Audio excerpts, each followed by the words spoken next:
Lake City. We are live on Twitch. X Games, the first time I believe X Games is in Salt Lake City. Graced by two of the most amazing heroes of BMX. We got Jamie Bestwick and Andy Buckworth. Of course, the lovely Brittney Palmer. Hello. How you doing, Danny? I'm doing amazing. A little feedback on these guys in background. Jamie, you have quite the stats on that BMX bike. 13 X Games gold medals in BMX for 1 gold in best trick. 9 consecutive X Games gold medals, 2007 to 2015, and one of the most dominant athletes in X Games history. Those were the years. They are the years. I mean, the best thing is those stats never delete, right? Yeah, they don't. They don't. It's, you know what? X Games is such an awesome event. It just brings out the best in everybody, you know? This was our Olympics. So once a year, we'd all congregate either in, you know, what started out in Providence, Rhode Island, making its way to San Fran, then San Diego, then LA. And we would just come together for the common goal of let's ride bikes, let's ride skateboards, let's ride motorbikes, and let's just show the world what we've got, really, what we've truly been working on all year long. And there's a lot of love in this place, and it's great to be here. It's great to have you. And Andy Buckworth, coming from Australia, a gold medal best trick, bronze in big air, and known for the fearless trick innovation and consistency all over the world, and especially with the Nitro Circus. Yeah, obviously what Jamie said, X Games was the global stage. Growing up in Australia, it was pretty rare to even catch glimpses of X Games. Pay TV is not as common there. X Games is only televised on Foxtel. And if you could get a glimpse of BMX Vert or BMX Street or Park or whatever, you were stoked. So collecting all the magazines and watching all the VHS tapes of all these guys riding was just the fuel to want to get out here. Fortunately, my parents sent me here to a summer camp when I was 17, and I guess I never looked back. 30 years in the seat, and here we are. That's incredible. I mean, we all have those X Games memories. I have so many good ones myself on the winter side, and always loved the summer ones a little bit more too, because it was like time to just let loose and live the spirit and not have that pressure of competing. And party. Yeah. And party, yeah. But I think, like, speaking of memories real quick, I just want to point out that this is our first show back after losing our brother Dingo, and it is an important show for us because, you know, it's, you know, him. So in that regard, we wanted to know, is there anything about Luke that stood out to you guys that you could tell us or share on the show?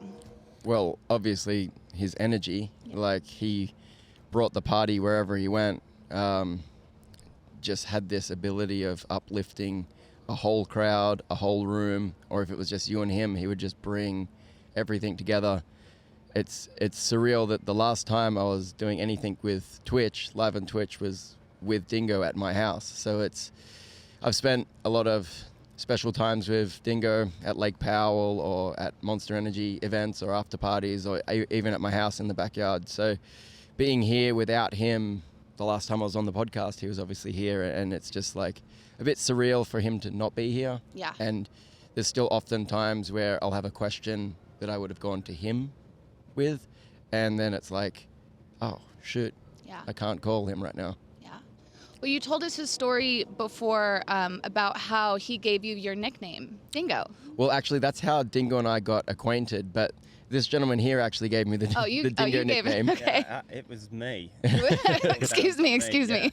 I mean, he was kind of the baby Dingo, but it comes off, it's quite morbid really, but it comes off a story that when we were kids in England, there was a story that came out of Australia, especially around the Ayers Rock area, where a family that were traveling through got out, stretched their legs, do whatever, and a dingo took their newborn baby.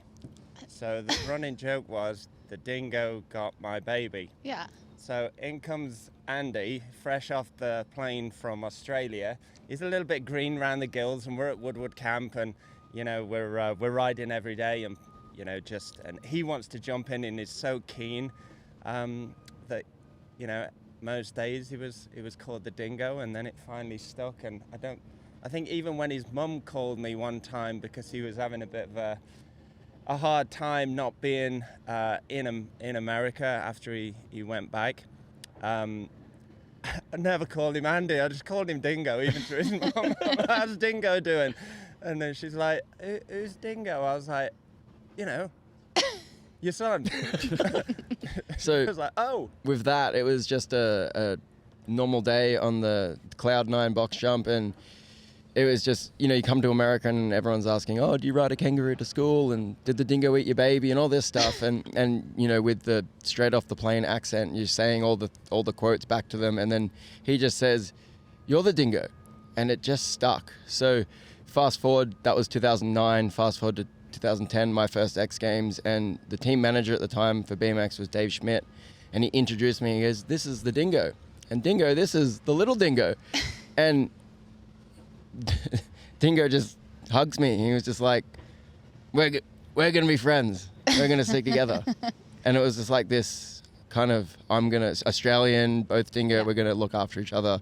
And I don't think I saw him for probably another year. Probably it was X Games the next year until I saw him again. And he had this ability of just remembering every single person he ever met by name, by sport, where we were when we met, the stories we shared. And that for me as a young athlete from another country, it was pretty special. Yeah. Here's this person that I'd watched countless hours of you guys on TV on repeat in Bud's Barn at Woodward, because there was only a couple of channels, and just watching these two on TV and then going and meeting him and him being such a legend and such a great fella. And then him remembering me was pretty special. So I'll never forget that. He would do that, huh? He would remember, and it didn't matter who you were or if you were, it didn't matter. He just treated everyone as if they were just these like all-star X Games athlete, even if they're just, little old me or something. He was so special in that way. Yeah,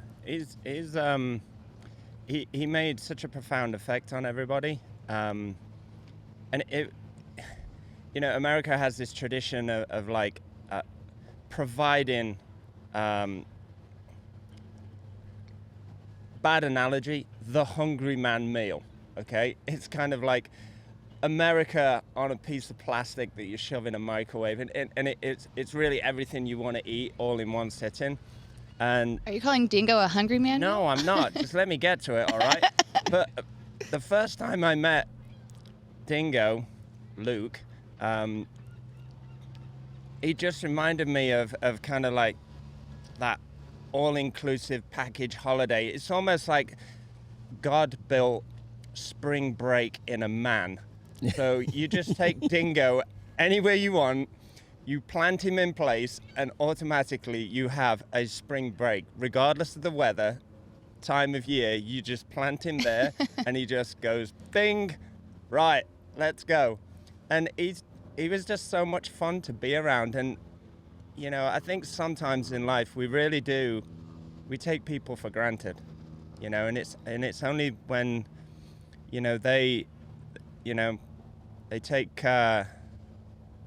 their leave, that they leave such a huge hole, and that's when we're really, we kind of sometimes look back and kick ourselves that we didn't maximize on those moments we had with those individuals. And I think over the past, few years, action sports has been pretty cruel to, life's been pretty cruel to the action sports community. We've lost some absolutely incredible people, and it really does show you how much larger than life they were, and that the impact, was so far and wide that, their legacy still is touching fans every day. Hence why, the X Games is what it is and why it brings us all together. And I think the loss and how much it affects everybody, the hole that the loss leaves, is a bit of a testament to the camaraderie that action sports holds.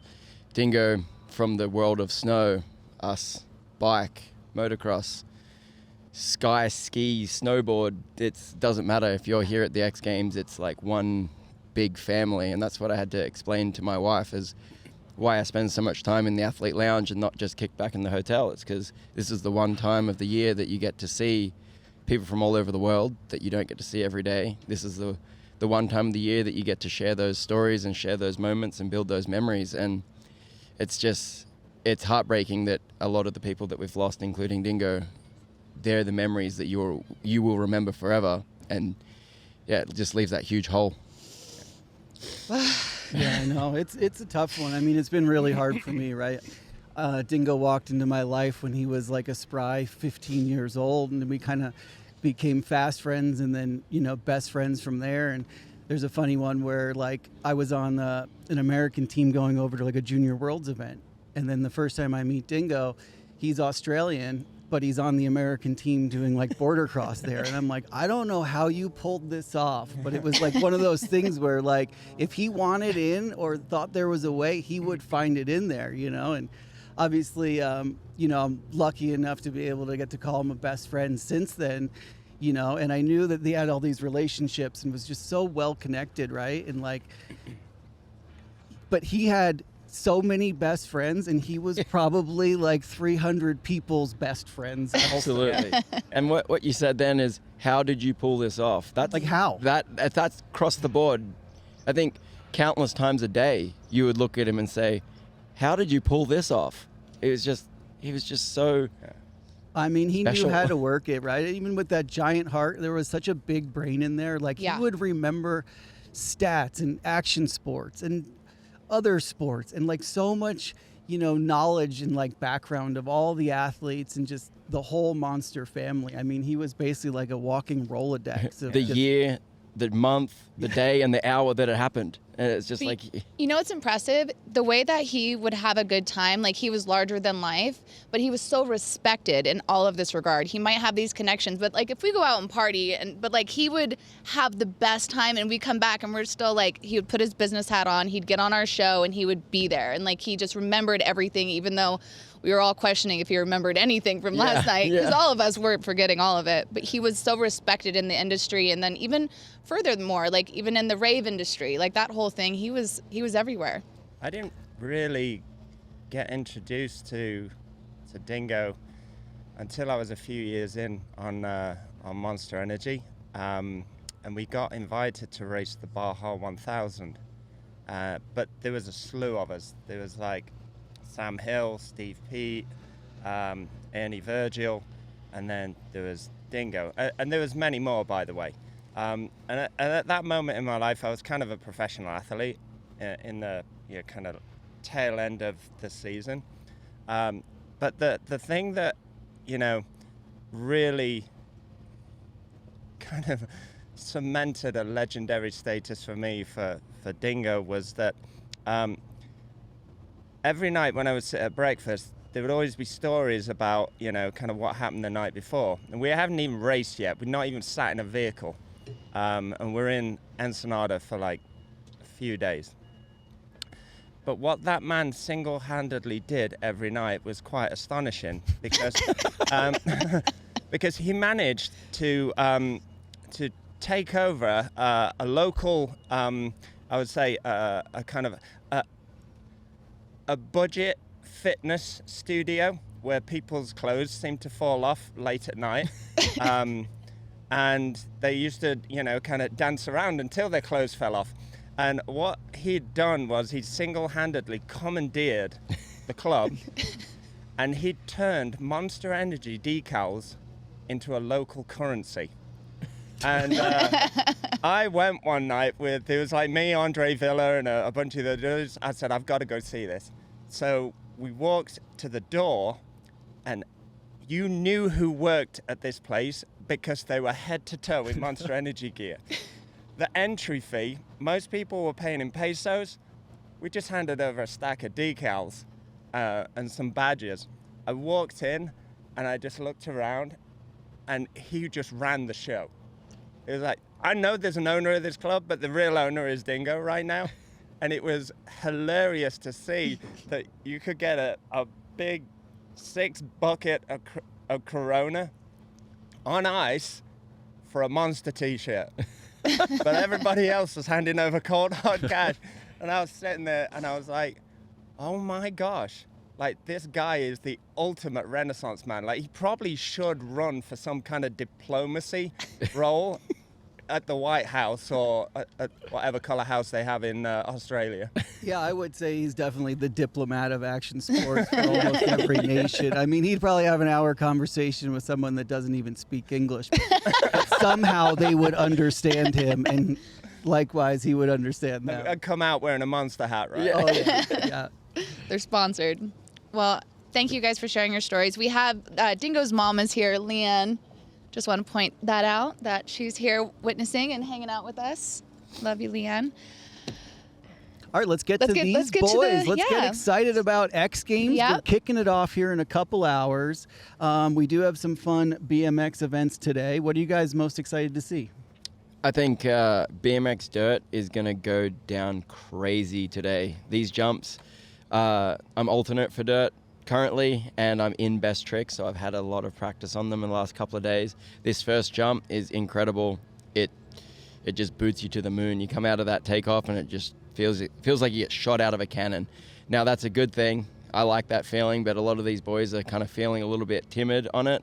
But one more practice run for a couple of hours, and then I know people like Daniel Sandoval, Mike Varga, Jay Tui, they're going to go absolutely insane. Jay Tui did some crazy stuff on that first jump yesterday, and I think we're in for a good show today. Yeah, I think, we've got so many great guys in the BMX Dirt side. Obviously I'm a huge Jay Tui fan, but, I think realistically everybody is, trying to knock Ryan Williams off his perch. But for me, BMX Street is also going on this afternoon. Yep. And I'm a huge Boyd Hilda fan. Me too. Jordan Goodwin Australia just came off a bronze medal in Japan, which is huge for him. And, then we got Kevin Peraza, the kind of multidiscipline threat. So there's a lot of BMX coming up this weekend. Today's kind of the kickoff day, just to see where everybody's going to be and how they cope with these hot temperatures, because these past couple of days have been pretty brutal on everybody taking practice sessions.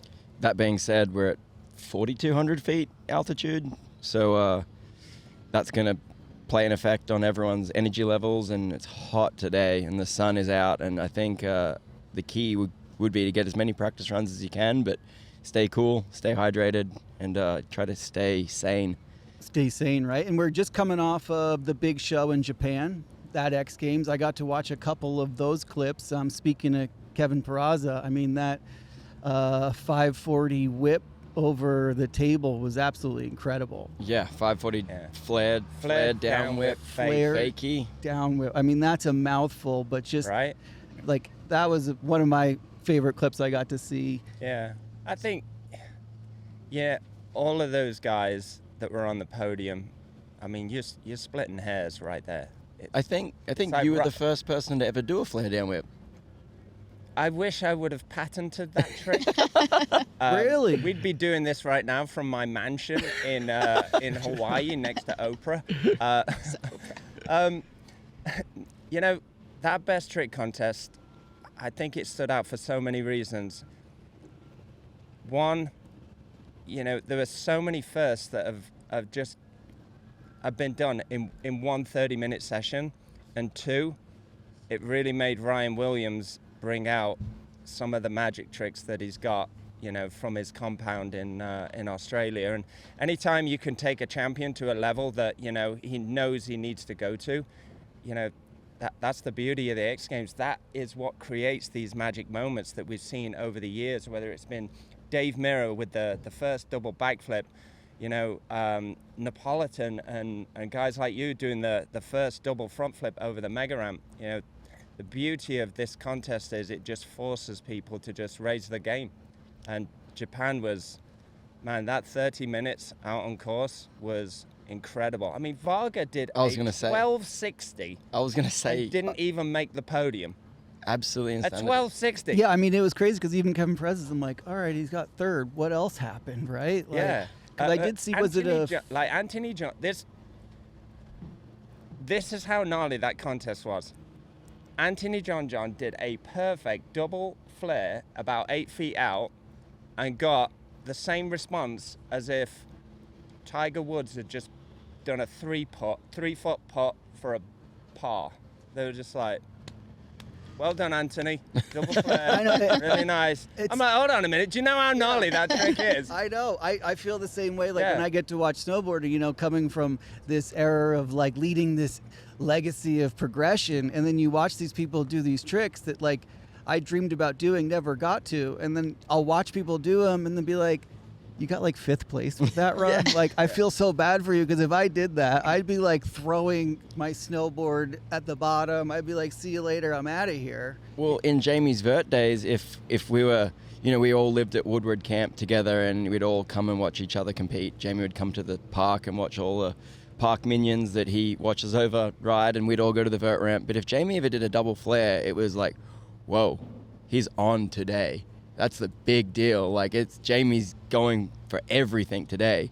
So to watch that contest and see the double flare just get kind of overlooked, it's like, what is happening? Yeah. What level are we at right now? I also think that there needs to be a format change, and this is purely in defense of Mike Varga. Okay, so I got you back on this mic wherever the camera is. Okay, so anytime you send a trick and get royally beaten up by yourself or the ramps, I think there should be a couple points thrown on the one that you make, you know, for all the ones that you didn't make. So it's almost like a sympathy point. Yeah, but like how many times you had to try it. 'Cause Yeah, that makes it right? harder. Yeah. It's not like just how well, hard it is. That must be really hard. How hard is it for you to do? Like, you know, Yeah. so-and-so Yeah. may come out here and get it first try, but It's all maybe that's relative to what you're easier for capable him. of. And maybe you know? we can pull a member of the audience out and go, You try it. hello, Angie from Salt Lake City. How hard is a 1260 and could you do it? And she'd go, no, I don't think I could do it. Well, that's an extra 5 points for Mike. Now we really know it's hard. Well, we talk about this every year at X Games. It's like the tricks are getting more, the flips are getting, like everything's getting higher and more dangerous. It's like, where do you go from it, right? Like everything is becoming so much more dangerous because the tricks that you guys were talking about back then would have, you know, you would have won, and now it's like the middle. So where do they go from here, really?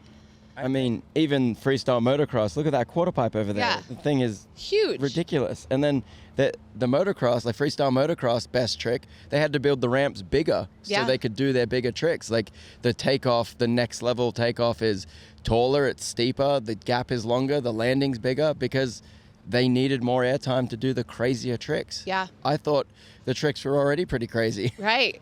I think we need to sometimes go backwards to go forwards.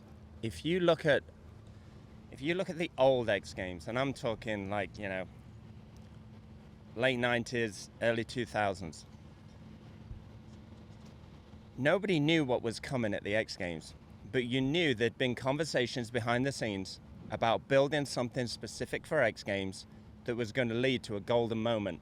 Travis's double flip just didn't happen by accident. Everything was really, really planned out, you know. Same with Tony's 9, same with Dave's double flip. Everything was planned out. All these golden moments were a conversation in the lead up to the X Games. And I think that's what we need to do. We need to go back to having these conversations with the athletes, you know, who have been working so hard at the respective homes on something so groundbreaking that they need something specific to do it on. And if we can take the time to do that and respect these guys, and also if we are looking to be the leaders of progression and to move the trick level to a whole new level, then we have to bear in mind that a regular course sometimes isn't going to cut it.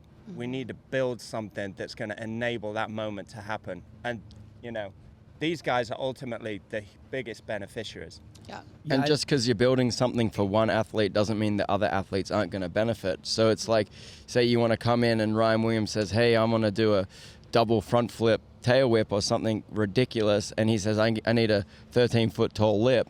I know that you put a 13-foot tall lip out there. Mike Varga's going to do something absurd as well. So is Logan Martin. So is Daniel Sandoval. It's not that you're just going to build something for one rider only. But if I Willie says, hey, I'm looking to make this golden moment, It might not be Willie's golden moment. It might be Mike Varga's golden moment. Yeah, and then really even cross over, right? Because Yeah. it's like if you take, say, like this, the street style or the park, it's like if you had each, discipline kind of pick a feature for that golden moment, right? But then you see someone on a skateboard come and hit that feature in a different, unique way, right? It could really bring out even more across the field. Yeah, absolutely.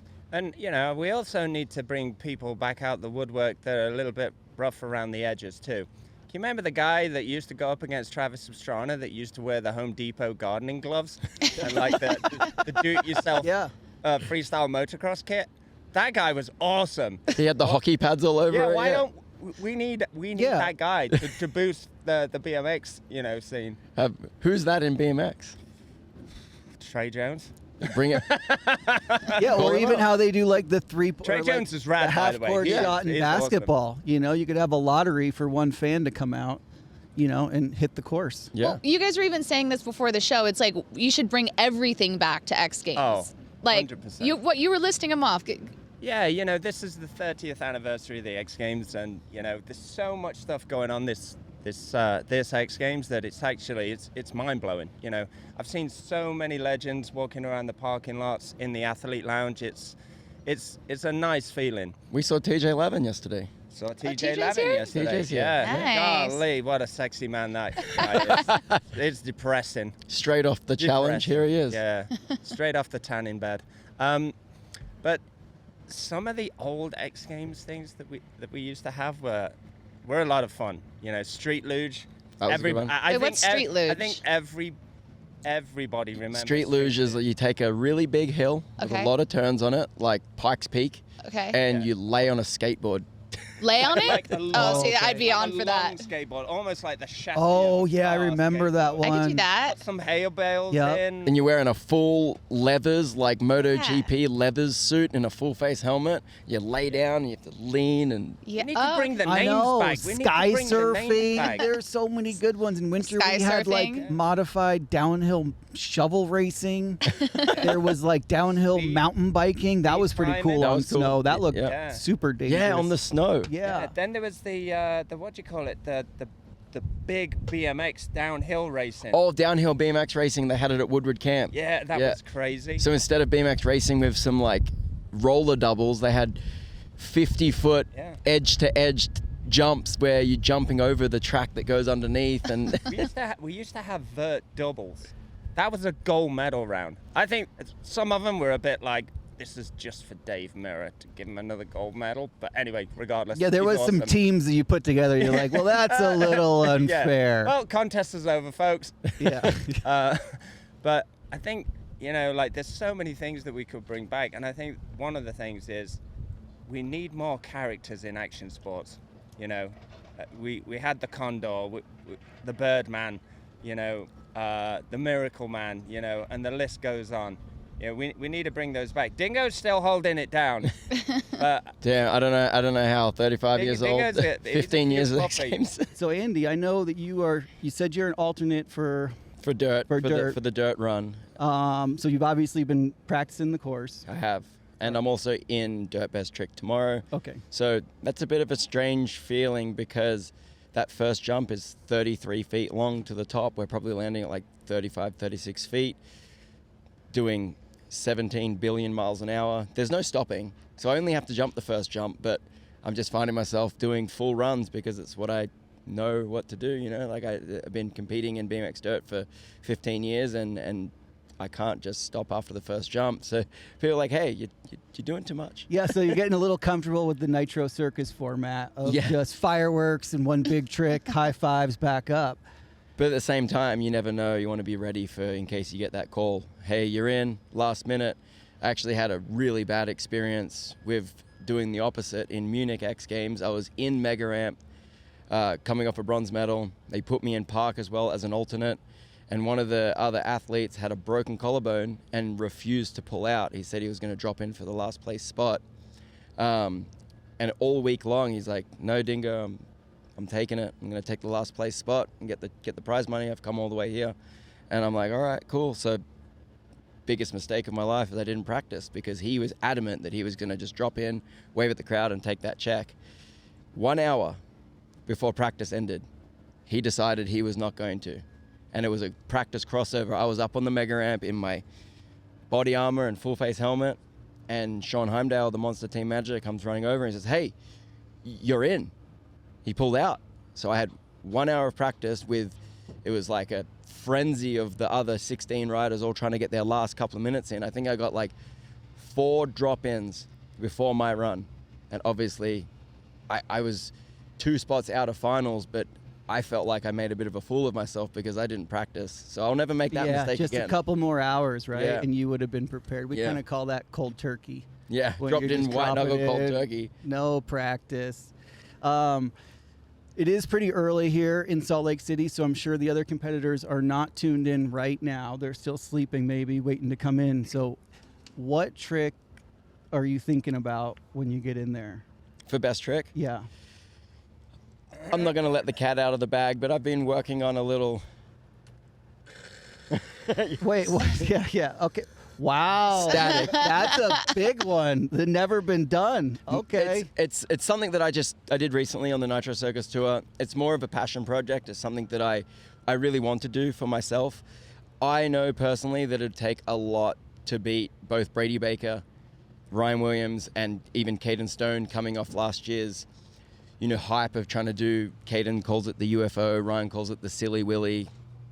It's somewhat of a double cash roll. It's going to be very hard to beat if anyone lands that. Ryan Williams also has the 720 double backflip in his pocket. He's also got the double flip, double tail whip.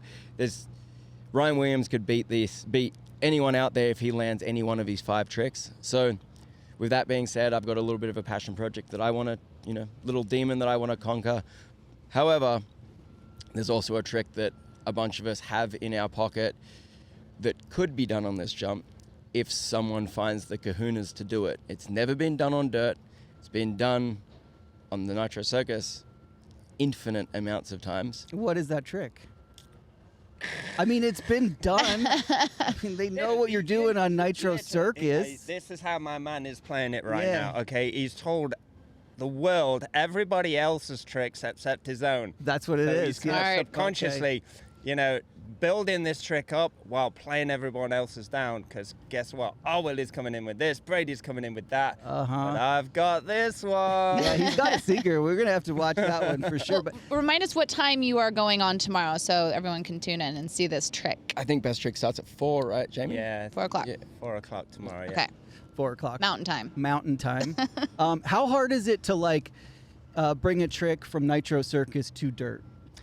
It's exceptionally hard. So Nitro Circus is something that we've been doing for 15 years. We started touring in 2010. I was on that first ever tour. It was a little bit of trial and error back then, but we've been able to fine tune the ramps over the last 15 years. Huge thanks to our boy Ricky Malnick for always having the athlete's best interest at heart.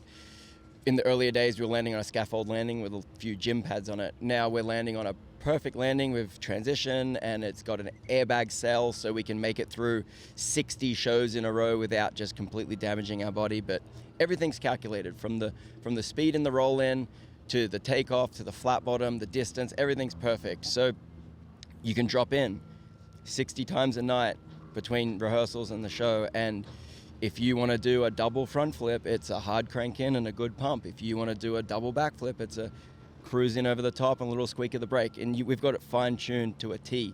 So much to the point where Jay Tui and I in Sweden, first jump of the day, was like, hey, you want to do a triple backflip train? First jump of the day. And First jump. yeah, let's go. We did it 2 days ago. I mean, surely it's pretty fresh in our mind. We're doing a double backflip, triple backflip train, first jump of the day. That's That's Nitro. a little risky. It's definitely risky. Is this just to warm up, or is this in front of the crowd? This is the warm-up. It's just Jay and I out there by Yeah, ourselves. this is just how monster athletes roll. I know, you must- Some people get up in the So- morning and have their steel-cut oats. I know. Dingo gets up and it's triple backflips for Do breakfast. you have to crack a white monster? I was gonna say, for like- this trick? If Yeah, you that's want what I wanna do every triple time I crack backflips a for white. breakfast, it's fueled by White Monster. And Anywhere in the Nickelback. world. Just want to throw that out there. He listens to a lot of Nickelback. Some people tune into Jay Shetty. My man here, strictly Nickelback. And Creed. And Creed. White Monster Creed's is making Creed. a Flipping big it. comeback. You know man. what? White I didn't Monster like him says in the Creed's making a '90s, big but I think I'm comeback. going to become a new fan. I think I have to. But how Nitro Circus is different to say an X Games is you get thrown in the deep end. You show up here on a Monday, you check in, practice is a Wednesday. The roll in is brand new. The dirt jumps are brand new. The transition is brand new. I mean, you've got Adam Eloise and Tyler Truman and Nutter out there, and they're absolutely wizards on the shovel, but there's no building an exact transition like Nitro Circus, with a pipe bender. So you've got to learn the transition, you got to learn the speed, you got to learn altitude, the wind, how the dirt's, if it's dry, if it's wet, it all changes. Every variable is out there. So 15 years of fine-tuning Nitro Circus brings triple backflips for breakfast. This is 3 days of constantly changing variables that you have to change with it and adapt and evolve straight into dropping the best contest run you've ever done on live television in front of the fans. So obviously it's very different. So it's, and that's a huge part, right? People don't really see that at home on TV, that, you come here and you may perfect a trick somewhere else on something so well, but it takes so much more to really bring it out in front of the fans, in front of whatever you have there at the moment. You can't get out a little rake and fix the whole takeoff, in a couple minutes. It's got to be. We just talked about doing triple backflips first jump of the day, whereas there's 8 riders out there. 7 out of the 8 are comfortable doing double backflips, and so far there's only been 3 of us that have done it. So me, Gabby Chavez, and Jay Tui are the only ones that have double flipped that first jump in practice, and double backflips are just like second nature to a lot of these riders. But because this is so different, the jump is so big, the dirt's like concrete, it's risky.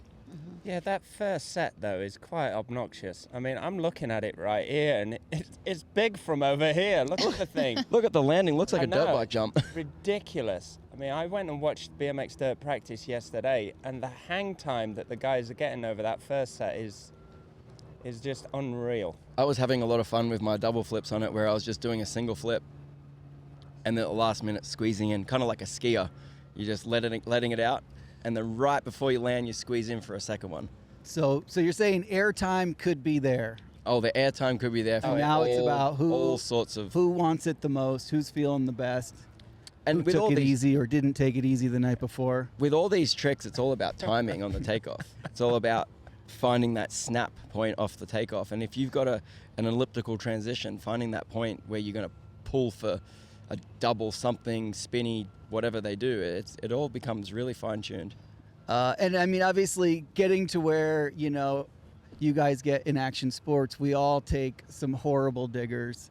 Falling on dirt or concrete park, what's worse? Well, I think with that first jump, falling on dirt might be worse because the dirt is like concrete with a bit of sandpaper sprinkled on top.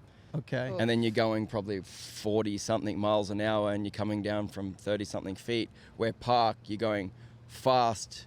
It's a lot of agility, a lot of technical tricks. But yes, you're falling on concrete, but you're falling from a lot lower heights, I guess. But also if that dirt moves in any way while you're going up, like that could affect at all? The variables. Yeah, it's like one shift of a rock and then, you're... Yeah. The roll-in might be coming apart a little bit where the wood meets the dirt and then puts you in a weird position. It's just an infinite amount of variables. Yeah. Being a vert rider, I was always lucky because it never really hurt crashing on vert. Falling like 25 feet straight to the floor. That's what I was going to ask you. It was so soft on that skate light top. He's lying. It was really, really nice. These guys that are talking about the composite of the dirt and the cement and sliding out and losing a bit of skin.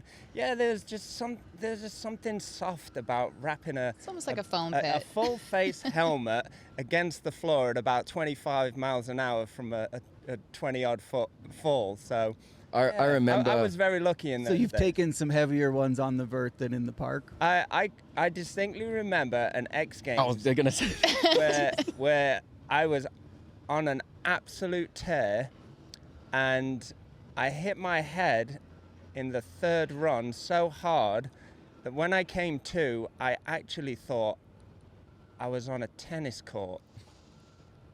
And I was sat there telling the medics, like, when did they put a tennis court where the vert ramp should be? And they're like, okay, guys, we're going to get him off. And I think the last thing I watched before I left the hotel, I was watching, like, a tennis match, and literally when I came to, literally all I could see was a tennis court.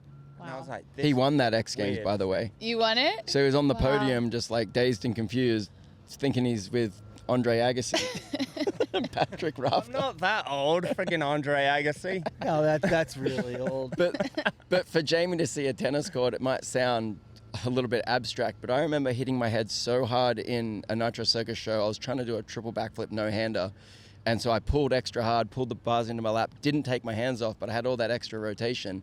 I hit my head so hard that I was saying to the medics, I was like, hey, you see that pirate over there? And they're like, a pirate? He's got one leg. I was fully convinced there was a pirate with one leg. So the moral of the story, kids, always wear your helmet. Oh, yeah. Always wear your helmet. And don't try that at home. Great says, Absolutely not. don't jump out of your bedroom window onto your dad's driveway. Jamie, little lesser known fact, before the dominant Vert that you put down, I read that you were an airplane mechanic working on commercial airplanes. Just to give everyone on online hope that you could go from anything to being at the top of that Vert ramp. Yes, I've had some interesting jobs in the years leading up to riding the X Games. Construction worker. I used to deliver chocolates around England for a major chocolatier. And then I got a position at a factory that repaired the blades that sit in the engines. So I went, through the whole training, and every job I've had has always been fun, but every job I've had was always something to fill the time where I couldn't physically ride my bike or afford to ride my bike. So it's kind of like if I was working on, let's just say, an engine set that needed to go back to a customer to be put on a plane to then be airworthy, to take all these passengers to the X Games, 9 times out of 10, I was sat daydreaming about being a pro Vert rider while I'm putting this is a good blade. This is a good blade. Some of them were quite questionable scary in the engine set, but you know what? So far, I've had no comebacks, and everything's been good. But yeah, you do what you can to make the dream a reality. Working was fun. I worked with some great people. They taught me a lot. And it all transferred over to when I became, that I got the life I always dreamed about, and that was riding at the highest level with the best guys in the world. So, it was a lot of fun back then. I've had parents of young up and coming riders come to me and say, hey, like, you've been doing this. This was, go back a couple of years. Like, you've been doing this 13 years. You've been in X Games 13 years, Monster Energy 13 years, Nitro Circus 13 years. How have you kept that passion alive? How do you stay so passionate about riding through all the injuries, and what keeps you going? And how do we get said rider to do that? And how do we get that, they just want to play video games, or they just want to go and party, they've got a car now, we can't get them back to the ramp, and how do we get them back? And I just say they need to get a job.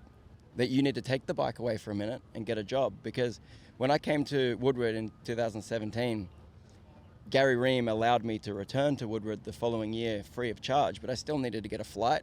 I still needed to organize insurance. I still needed to organize all the things that come with traveling from a foreign country.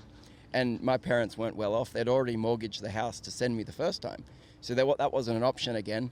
So went back to Australia, and I had to watch my rivals ride every day and get better and better. But I knew the goal was to get back to America where I could put in the work. So in that interim period, I worked at McDonald's. I worked at the bike shop when I wasn't at McDonald's. If I wasn't at the bike shop or McDonald's, I was at the pool shop testing people's water.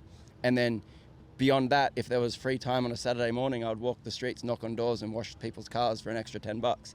And it was just all about putting that money, and washing someone's car while text messages are going out on your Nokia 5100 going, oh, we're all at this skate park, we're all at these dirt jumps, and I'm testing someone's pool water for the first 3 hours of the day.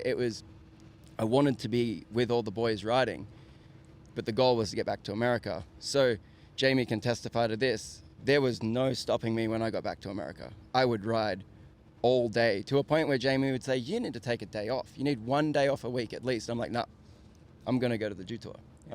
I'm doing it. Every dream comes with sacrifice, you know. And yeah, I've seen so many iterations of this story, and much like you have, you know, it's always the kids that have incredible talent, but they don't have the means to get to the place that they need to in order to, you know, show the world what they're capable of. But that's what makes them, you know, the greats. That's what gives them that humility, that gives them that drive, is knowing that they're going to have to go above and beyond what is normally expected in order to achieve their goal, the dream, you know. Drive 2 hours just to go ride a ramp, get a job, work the weekends, you know, do the things that, you know, that they didn't tell you in the fine print on being the best rider in the world. And but that's the journey, and that's what that honestly that is. Everybody you see at this X Games, and well, I had this conversation the other day, because I often think that BMX and skateboarding, they're not affluent sports. You know, they're kind of a entry-level sport. You can get a skateboard for $100, you can get a bike for $100, you know. And knowing that, you know, it kind of attracts a certain type of individual, because it isn't a team sport. You know, you go to the NFL, you play lacrosse, you need a couple grand's worth of gear just to get your foot through the door, and then, you know, you could turn out to be crap because everything's provided for you. There's no real, you don't put any skin in the game, because, you know, someone's moving you around, and if you're good, you stay, and if you're not, boom.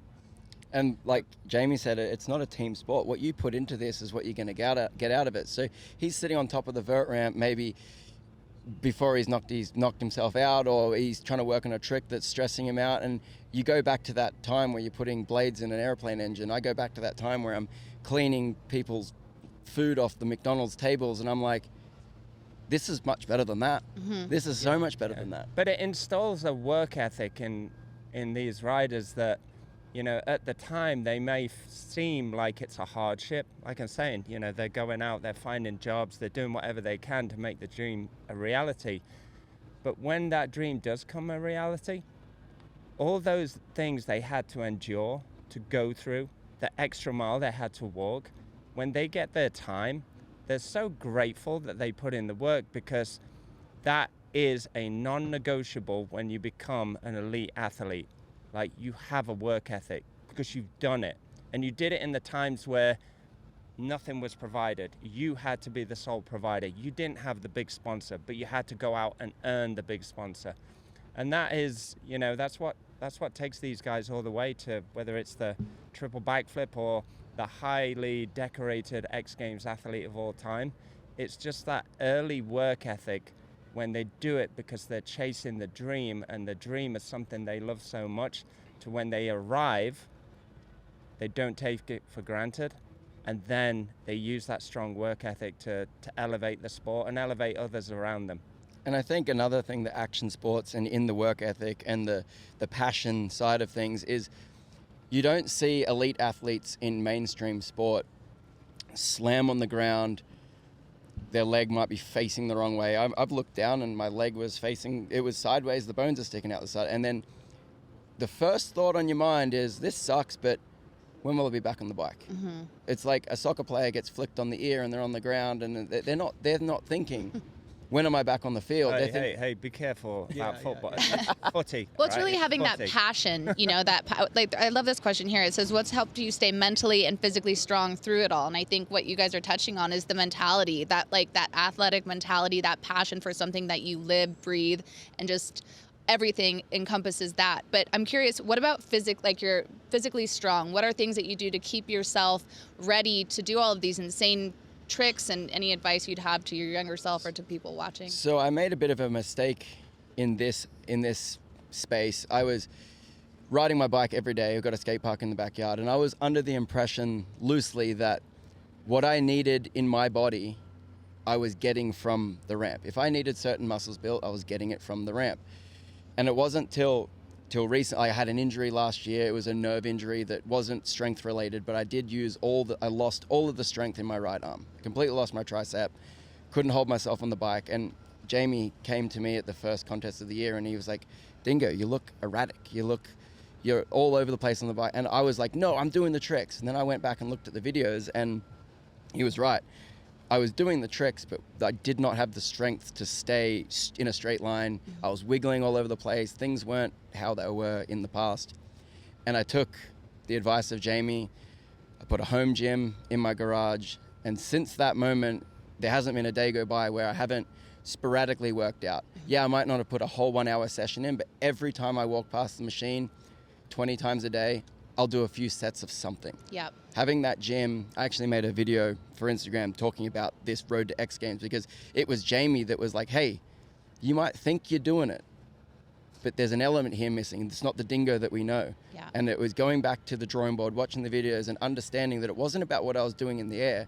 It was how I was on the roll in, how I was between the jumps. I did not have the strength. Yep. So it was going back, putting the time in the home gym. I was sending Jamie updates like, look, I'm doing the home gym. And it was almost night and day. It was week 1, I was seeing results. Week 2, more results. And it was having that gym in the house and my wife holding me accountable to get in there and put in the work off the bike to get the results that I want on the bike. Gotta hit those weights. Yeah, I think it's a non-negotiable really when you're an elite level athlete, or even just, you know, an athlete that's looking to, you know, to take himself further than he ever thought. You know, being flexible and being strong is a requirement in action sports. And I think sometimes the flexibility and the stretching aspect can really get overlooked, because we go out there, we do the thing, and then we go home, we sleep, we wake up, and then we repeat.